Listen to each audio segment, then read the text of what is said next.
mulai mengajak kaumnya untuk menyembah kepada Allah dan meninggalkan untuk menyembah berhala. Jadi kaumnya itu menyembah berhala. Dia tuh belum orang Islam. Tahu? Nah, dia tuh menyembah berhala. Tahu apa itu berhala? Tahu. Tandanya dia menyembah Patung. Dibikinnya dari tanah liat seperti boneka ataupun orang. Nah, itu disembahnya. Kira-kira bisa nggak itu membantu manusia? Iya. Dia aja nggak punya nafas, nggak punya nyawa. Kenapa dia bisa membantu kita? Nah, kemudian Nabi Nuh itu kan mengajak untuk menyembah Allah. Dia meninggalkan menyembah berhala. Itu yang diharapkan oleh Nabi Nuh. Karena berhala tersebut tidak bisa berbuat apa-apa. Wahai kaumku, kembalilah kalian menuju jalan yang lurus.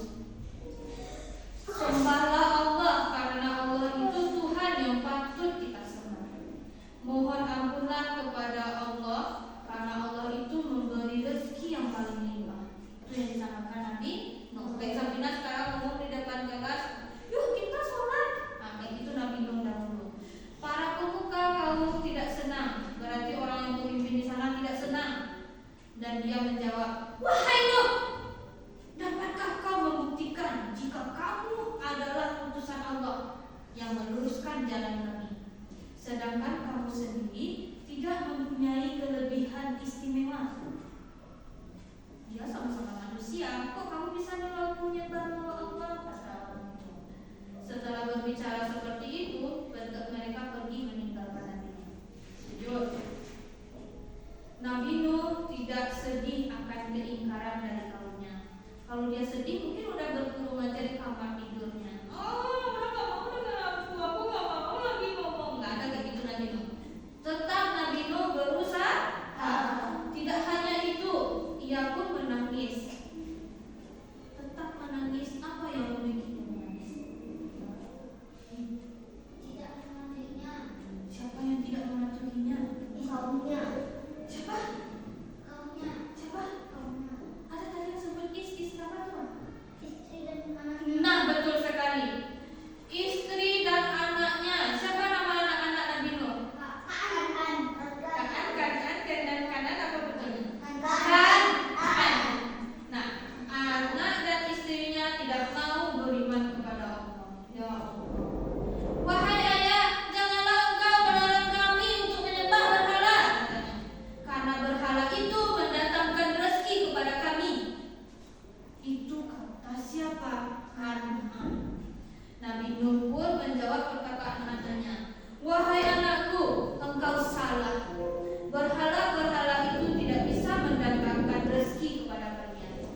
tidak mengharapkan imbalan dari